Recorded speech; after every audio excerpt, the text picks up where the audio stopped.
A paz de Cristo, amados no Senhor. Daqui é o vosso bem-amado pastor Francisco Seca. Viemos através da emissão A Verdade aportar uma mensagem para os amados.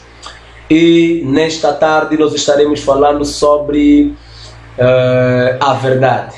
E nós realmente acreditamos que existe uma bênção ligada a essa mensagem que o Senhor, portanto, estará aportando aos amados.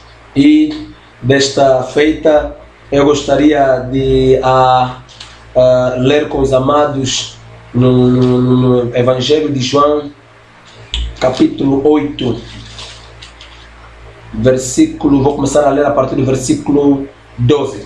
Falou-lhes, pois, Jesus outra vez, dizendo: Eu sou a luz do mundo. Quem me segue não andará em trevas, mas terá a luz da vida. Disseram-lhe, pois, os fariseus: Tu testificas de ti mesmo, o teu testemunho não é verdadeiro.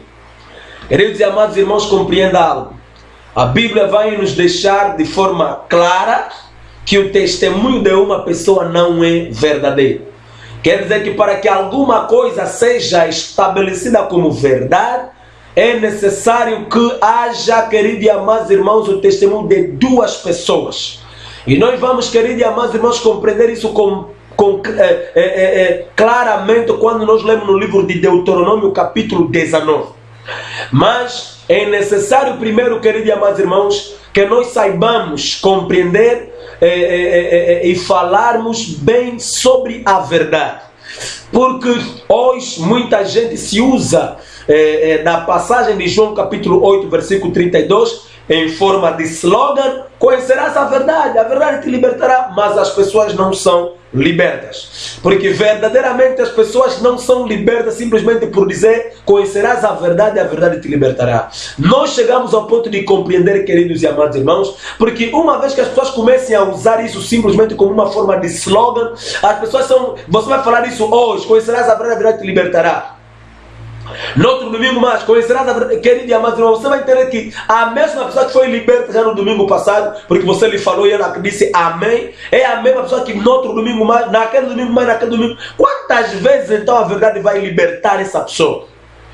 Dali, querido e amados irmãos, começamos a compreender que uma vez liberto, do jeito que a palavra está dizendo, se o Filho vos libertar, sereis verdadeiramente livres. Mas a libertação, queridos e amados irmãos, é condicionada pela verdade. Por isso é que é importante nós falarmos sobre a verdade, aportarmos algumas luzes ligadas à verdade, porque Jesus Cristo, no livro de João capítulo 8, a partir do versículo 12 até o versículo 3, ele vai passar a falar dele, e os fariseus vão dizer que o teu testemunho não é verdadeiro, porque você fala de si mesmo. E dali, queridos e amados, é necessário que entendamos algo. Para que a verdade seja estabelecida, Moisés vai escrever na lei o seguinte. Livro de Deuteronômio capítulo 19, versículo 15. Uma só testemunha contra ninguém se levantará por qualquer iniquidade ou por qualquer pecado, seja qual for o pecado que pecasse. Daqui, a lei nos vai deixar claro que se alguém aparecer acusando uma pessoa, sendo ela a única testemunha da situação, essa pessoa não deve ser condenada, essa pessoa não deve ser sentenciada, porque até ali o negócio ainda não está estabelecido, porque até ali a verdade ainda não está, queridos e amados irmãos, estabelecida. Quer dizer que para que a verdade seja estabelecida, é necessário que apareça a segunda testemunha. É essa segunda testemunha que vai vir mais ou menos manifestar ou estabelecer a verdade. E dali vai se concluir, não, verdadeiramente essa pessoa deve ser punida, porque apareceram duas testemunhas. Quer dizer que a partir do momento que apareçam duas testemunhas, a verdade, queridos e amados, é estabelecida.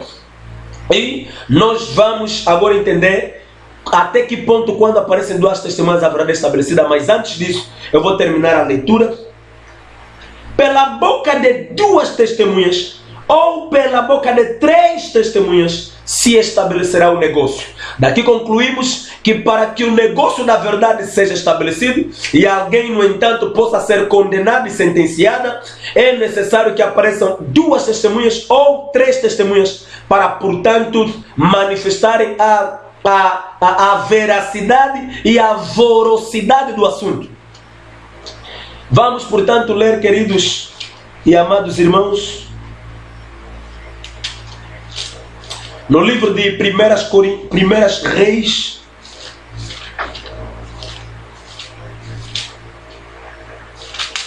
Primeiras Reis, capítulo 21. Eu vou começar a ler a partir do versículo 8. Então escreveu cartas em nome de Acabe e Jezabel, e as selou com o seu sinete, e mandou as cartas aos anciãos e aos nobres que havia na sua cidade e habitavam com Nabote.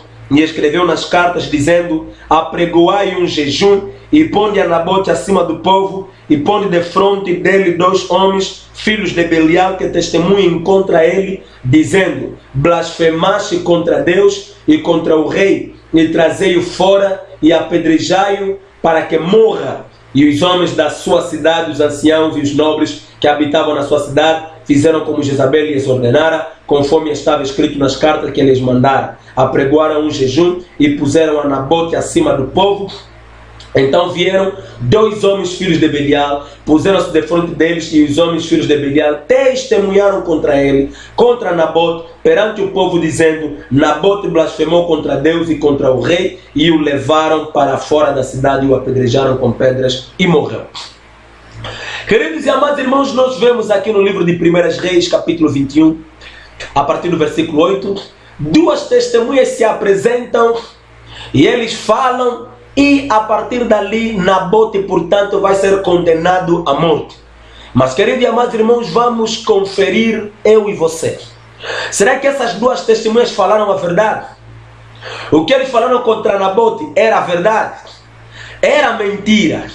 Mas Nabote foi morto pelo fato de aparecerem 2 testemunhas. É dali, queridos e amados irmãos, que nós concluímos que quando se fala, queridos e amados irmãos, do estabelecimento da verdade, que deve ser feita por 2 testemunhas, não são pessoas como nós, não podem ser 2 testemunhas como eu e você. Porque nós podemos, queridos e amados irmãos, tomar uma mentira, e nós vemos aqui eles tomaram uma mentira, mas como eram 2, diretamente Nabote morreu. Dali nós concluímos, amados, que as 2 testemunhas não falam de pessoas humanas como o amado e eu, mas fala verdadeiramente de 2 testemunhas concretas. E é dali, queridos, que nós passaremos para nós evitarmos esforços todos para falarmos sobre a verdade. Quer dizer que quando nós temos apenas uma testemunha, até ali a verdade ainda não está estabelecida. É necessário que apareça a 2ª testemunha, e essa 2ª testemunha é que virá para estabelecer a verdade. Voltamos no livro de João.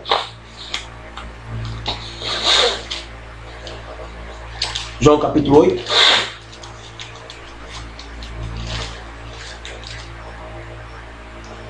A partir do versículo 14. João 8, a partir do versículo 14. Respondeu Jesus e disse-lhes: ainda que eu testifico de mim mesmo, o meu testemunho é verdadeiro, porque sei de onde vim e para onde vou, mas vós não sabeis de onde venho, nem para onde vou. Vós julgais segundo a carne, eu a ninguém julgo. E se na verdade julgo, o meu juízo é verdadeiro, porque não sou eu só, mas eu e o Pai que me enviou. Queridos e amados irmãos, compreenda que Jesus Cristo vai agora começar a estabelecer a verdade. Leia muito bem no versículo 16. E se na verdade julgo, o meu juízo é verdadeiro. Por quê? Porque não sou eu só. Quer dizer que ele não era a única testemunha, mas havia também uma outra testemunha, que é, portanto, o Pai. Quer dizer, o Pai deu seu testemunho e Jesus veio dar, queridos e amados irmãos, também o seu testemunho. E dali a verdade é estabelecida.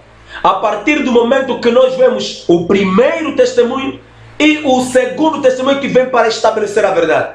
Quer dizer que se nós só temos um testemunho, a verdade ainda não está estabelecida. Para que a verdade seja estabelecida, é necessário que apareça a segunda testemunha que virá para, portanto, estabelecer a verdade. Livro de João, capítulo 1. Vou começar a ler a partir do versículo 15. João testificou dele e clamou dizendo: este era aquele de quem eu dizia, o que vem depois de mim e antes de mim, porque foi primeiro do que eu.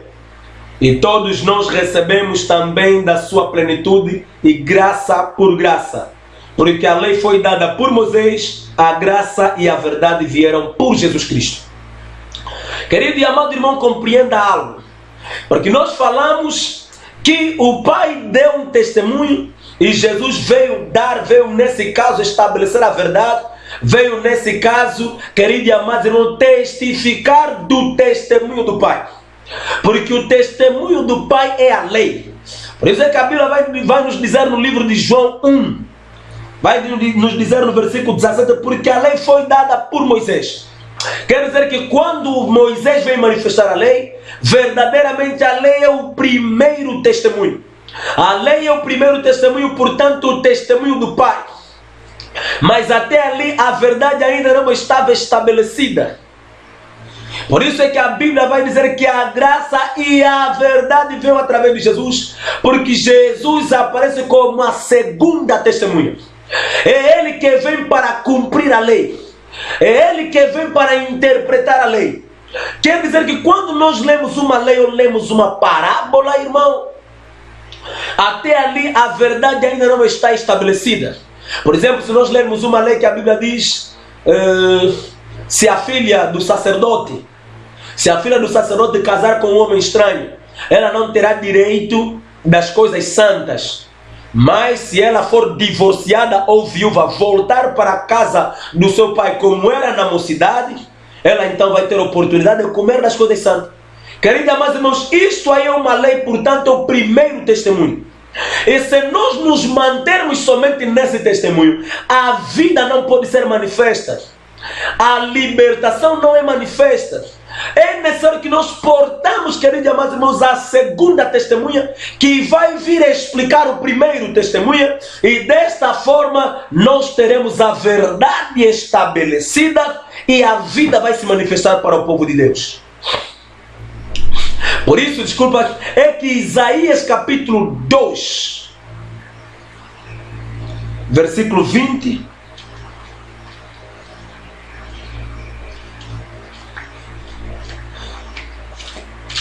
esperemos que Deus manifeste a sua graça e que você chegue ao ponto de compreender realmente.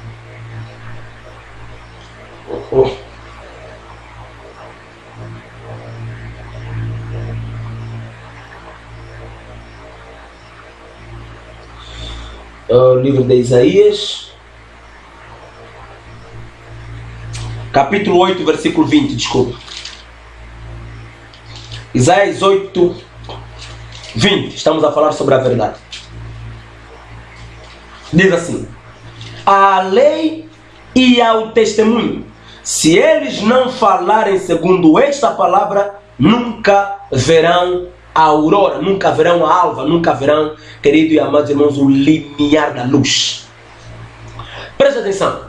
Isaías está a nos dizer, queridos e amados irmãos, a lei e ao testemunho. Quer dizer que a lei é o primeiro testemunho. Deus, queridos e amados irmãos, manifesta-se pela lei, mas é necessário que Jesus Cristo viesse para que ele, portanto, viesse explicar, viesse dar o testemunho da lei, e ali a verdade seria, queridos e amados irmãos, estabelecida. Porque para que a vida se possa manifestar no meio do povo de Deus, é necessário que nós comecemos na lei, mas que venhamos interpretar a lei, queridos e amados irmãos, a partir do testemunho, para que verdadeiramente possamos entender a lei através do segundo testemunho. Por isso é que Jesus Cristo vai dizer no livro de no livro de Mateus, capítulo 5, versículo 17. No versículo 17, sim senhora, ele vai dizer que eu não vim para quebrar a lei, mas eu vim para testemunhar. Quer dizer, que eu vim para cumprir, eu vim para explicar, eu vim para estabelecer a verdade a partir daquilo que o Pai já havia prescrito, o Pai já havia dito. E o que o Pai havia predito? Havia dito, queridos e amados irmãos, através da lei. Por isso é que a Bíblia vai dizer que a lei veio através de Moisés, mas a graça e a verdade veio através de Jesus, porque Jesus está vindo como a segunda testemunha. Portanto, queridos e amados irmãos, eu quero ainda que você compreenda, porque a Bíblia nos mostra de forma clara, Jesus Cristo vai dizer no livro de Mateus, capítulo 13, versículo 13. Mateus 13, 13.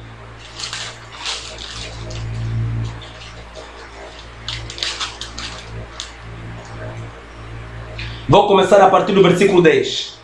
E acercando-se dele os discípulos disseram-lhe: por que lhes falas em parábolas? E ele respondendo disse-lhes: porque a vós é dado a conhecer os mistérios do reino dos céus, mas para eles não lhes é dado.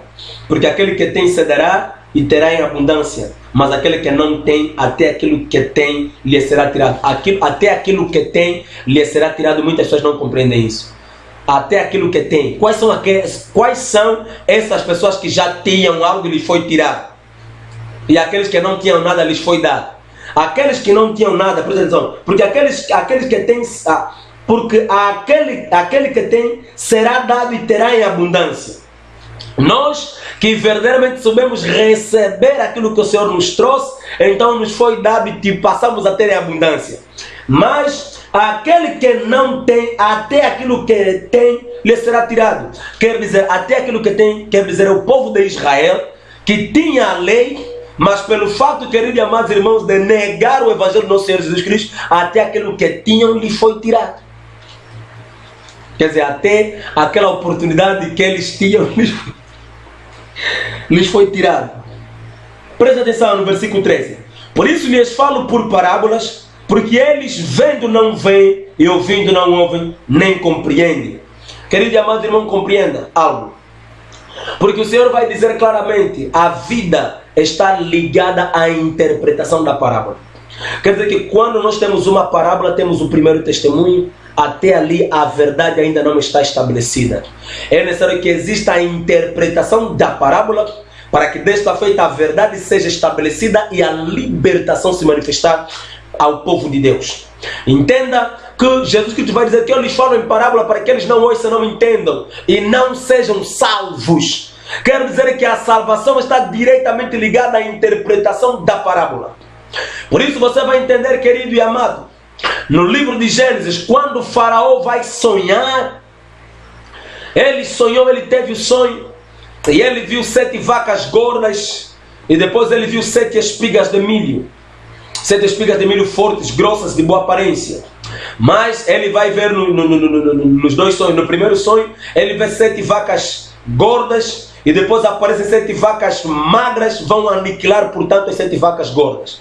E depois ele veja no outro sonho 7 espigas de milho boas, bonitas, de boa aparência, e vão aparecer 7 espigas feias, de uma aparência muito feia mesmo, que portanto vai vir e vai, querido e amado, vai aniquilar as 7 espigas de milho gordas. E dali, queridos e amados irmãos, quando José vai interpretar o sonho, José vai dizer que é apenas um sonho. Mas Deus mostrou de 2 formas. Primeiro Deus mostrou em forma de animal, depois Deus mostrou em forma de árvore. Mas quando José vai interpretar, vai dizer que o sonho é apenas um. Deus mostrou simplesmente em 2 formas. E você vai entender algo, vou te levar ainda no livro de Gênesis, mais adiante. Livro de Gênesis, capítulo 3 e capítulo 6. Até capítulo 9. Vai entender algo, quando Deus vai dar a restrição de alimentação a Adão, vai lhe dizer que no meio das árvores você pode comer, mas desta árvore somente você não deve comer. Nós estamos a ver de forma clara, Deus deu as árvores e colocou interdição numa árvore só.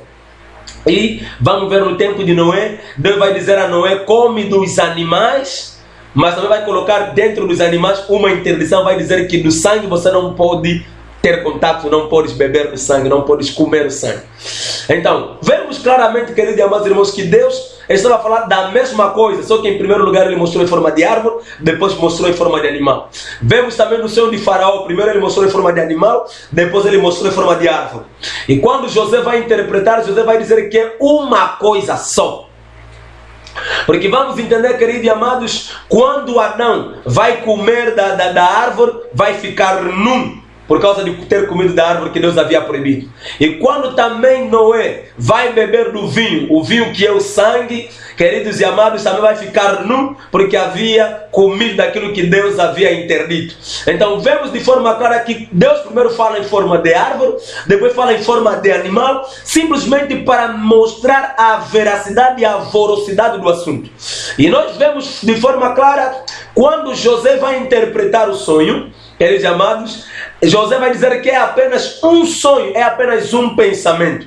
José vai interpretar o sonho e a vida vai se manifestar sobre os egípcios. Quero dizer que enquanto José ainda não havia interpretado o sonho, a morte estava estabelecida sobre os egípcios. Quero dizer que o sonho era apenas uma parábola. Quero dizer que o sonho era apenas, queridos e amados irmãos, uma sombra, uma imagem.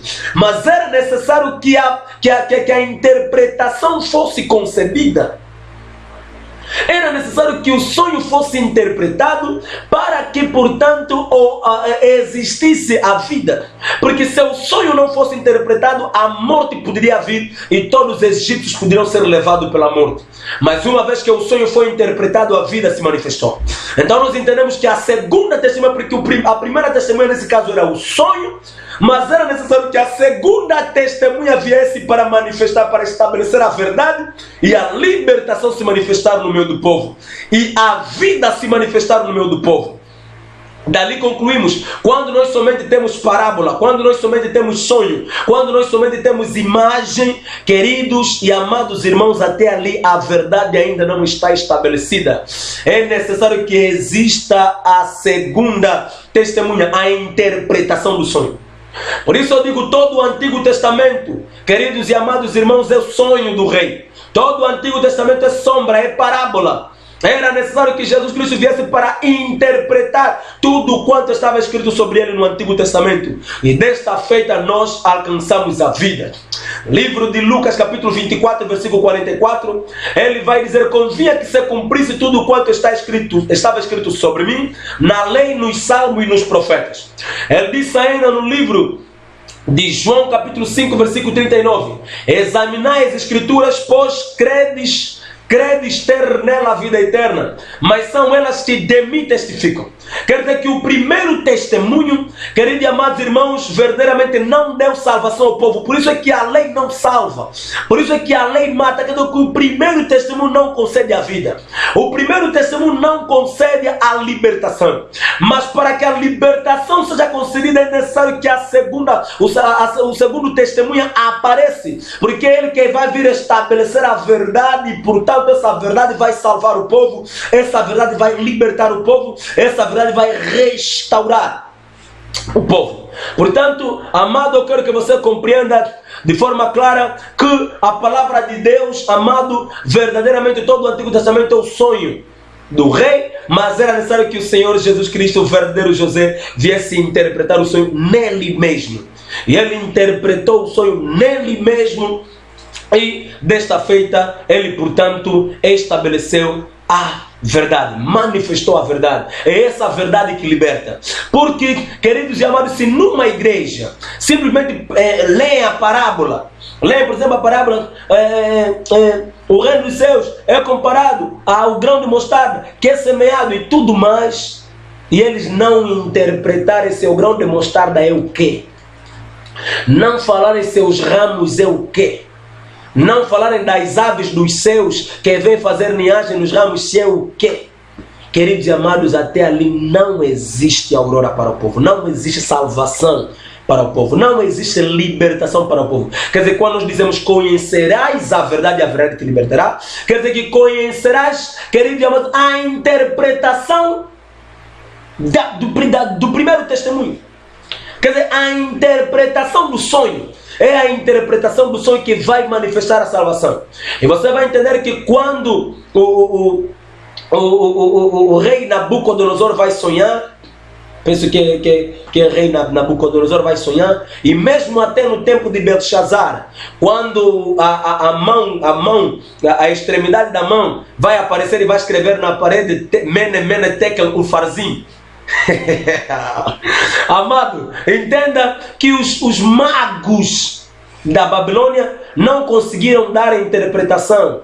Não conseguiram. Mas era necessário que o Espírito do mesmo Deus que colocou as Escrituras viesse interpretar. Era necessário que o Espírito do mesmo Deus que escreveu Mene Mene Tekel Ufarzim viesse interpretar. Mas você sabe que Mene Mene Tekel Ufarzim foi escrito na linguagem dos caldeus. Foi escrito os babilônicos entendiam que estava escrito, mas não conseguiam interpretar. É isso. Muitos conseguem ler a palavra, mas não conseguem entender o pensamento que está por detrás.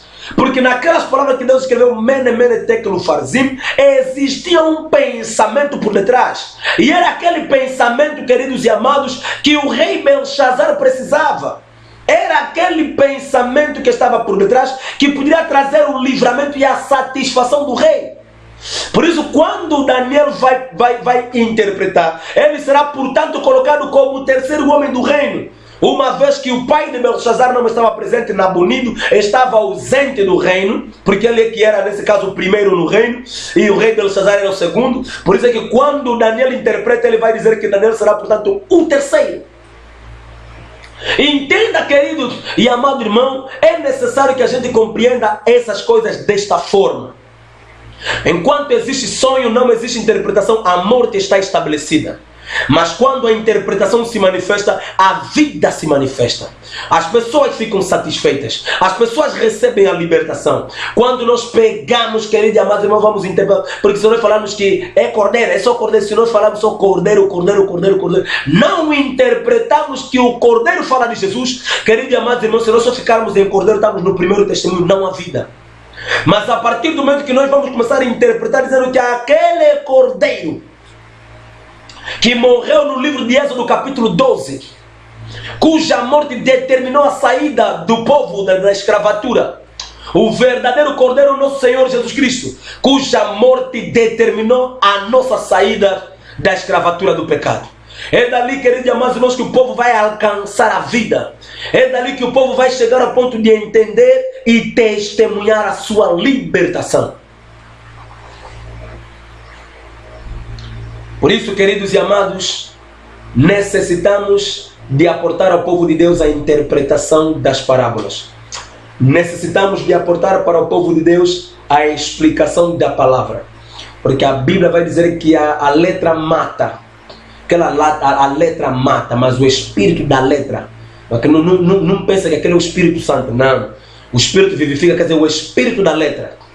Quer dizer, o pensamento da letra. A verdade, o mistério que está escondido naquela letra é que salva. É que, queridos e amados irmãos, concede a vida. Por isso, entenda, a verdade é o testemunho de duas pessoas.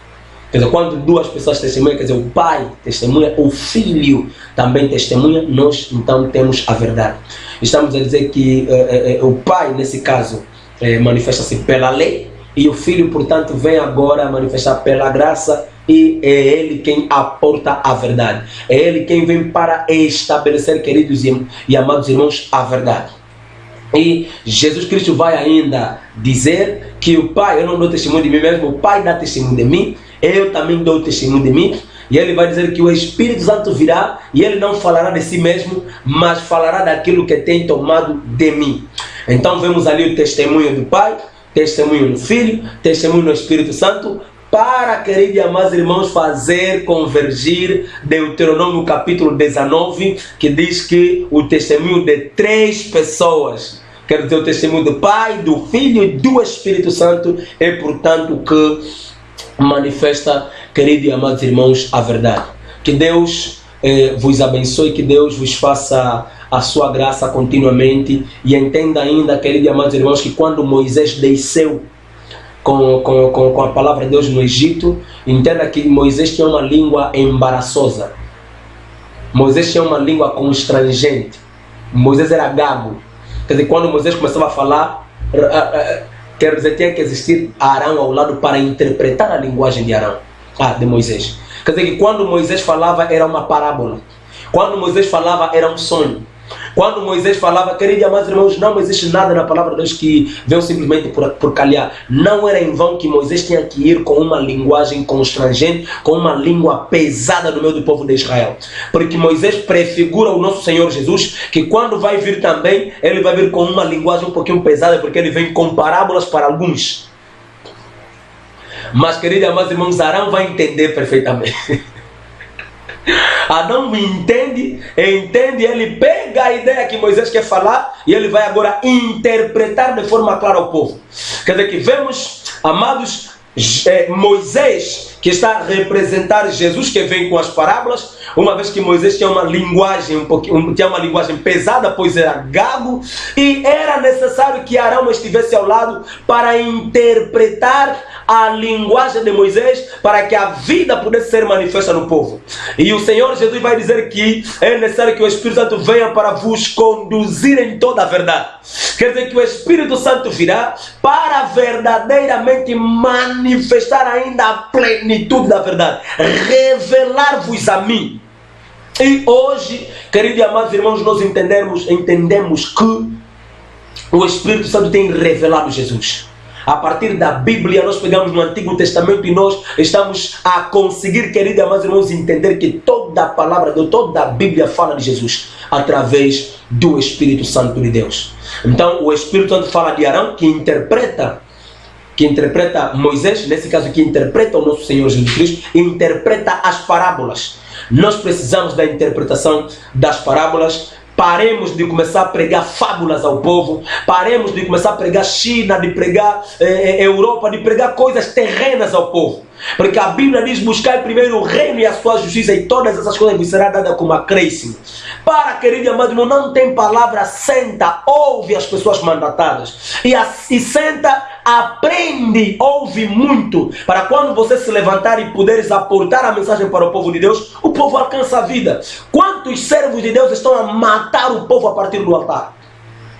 Porque nós sabemos que quando o sacerdote no altar sacrifica mal o animal, quando ele erra no sacrifício, o povo não recebe perdão. E você deve entender que quando o pastor se levanta no altar, ele está a sacrificar. E se ele sacrificar mal, o povo não recebe perdão. E o povo não recebe restauração, não recebe salvação. E nós, queridos e amados, precisamos de pessoas que venham para aportarem, queridos e amados irmãos, a verdadeira norma de sacrificar o animal. Porque Jesus Cristo, Ele mesmo, queridos e amados, é o animal que deve ser sacrificado, para que o povo alcance o perdão, para que o povo alcance a bênção, para que o povo alcance o escape. Por isso é que a Bíblia vai dizer que onde se encontra o cadáver é ali onde se juntarão as águias. Nós somos as águias, mas devemos nos juntar onde? Onde se encontra o cadáver. Mas, queridos e amados, hoje, quantas pessoas verdadeiramente estão a mostrar o cadáver? Não estão a mostrar o cadáver, estão a mostrar, queridos e amados irmãos, as coisas da terra. Estão a mostrar, queridos e amados irmãos, coisas que estão diretamente ligadas ao materialismo. Não quero dizer que não, nós não podemos ter isso, não podemos ter. Não é isso que eu estou a dizer. Não é isso. Porque, queridos e amados, nós sabemos que a bênção começa da alma e atinge o corpo. Quer dizer que a presença de Deus começa a partir do lugar santíssimo, alcança o lugar santo e depois, portanto, vai manifestar a sua aprovação no átrio. O átrio fala do corpo, o lugar santo fala do espírito, o lugar santíssimo fala da alma. Por isso, quando João vai escrever para o ancião Gaio, no livro de Terceiras de João, penso,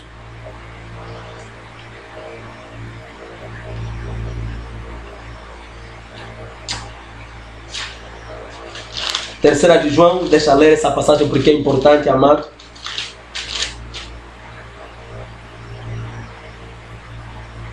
Terceiras de João 2.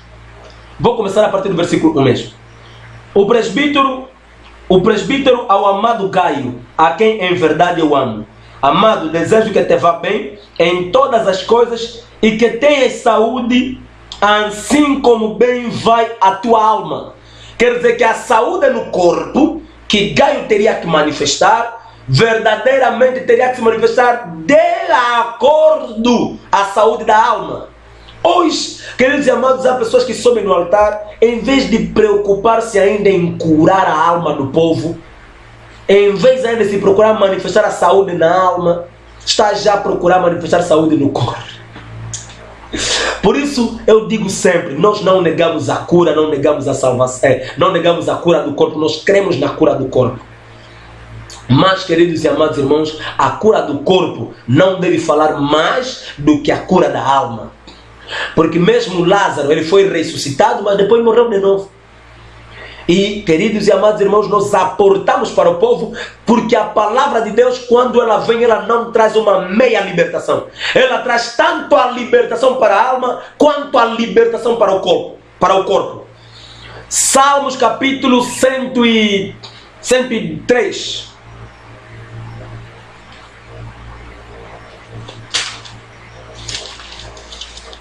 Salmos capítulo 103, a partir do versículo 2. Bendiz, ó minha alma, o Senhor, e não te esqueça de nenhum dos seus benefícios. É Ele quem perdoa todas as tuas iniquidades e sara todas as tuas enfermidades.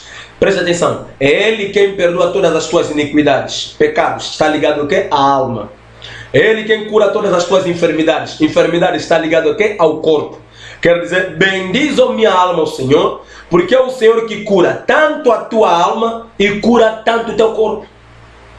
Portanto, o Evangelho, queridos e amados, ele deve vir, como diz o irmão Cudibanza, o André Cudibanza, ele diz, nós devemos oferecer ao povo o pacote completo.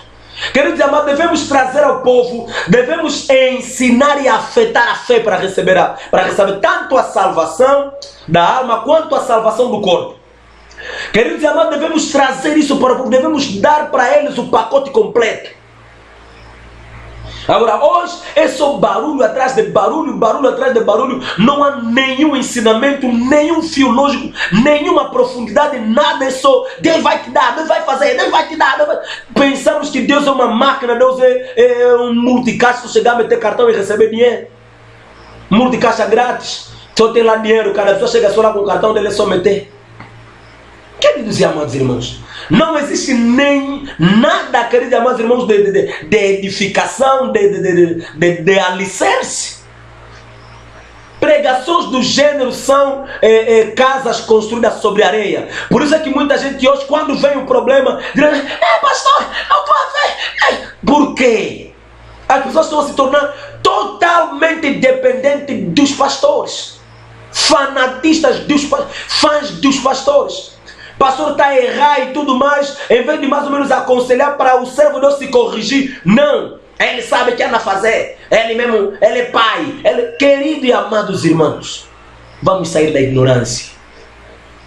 Não estou a querer dizer que nós não cometemos erros, mas eu lhe digo, quando nós cometemos, nós somos os primeiros a realmente testemunhar e dizer que não, devemos nos retratar, reconsiderar e buscar a face de Deus. Porque a Bíblia diz, aquele que confessa e deixa, alcança a misericórdia de Deus. E muitos hoje devem mesmo se arrepender por coisas à toa que eles pregaram, pela palavra que não é a palavra que eles pregaram, porque em vez de aportar a vida, aportou a morte. Povo de Deus, que o Senhor vos abençoe, que o Senhor vos clareie. Nós, nesses exatos dias, estamos a evitar esforço de ensinar muito mesmo.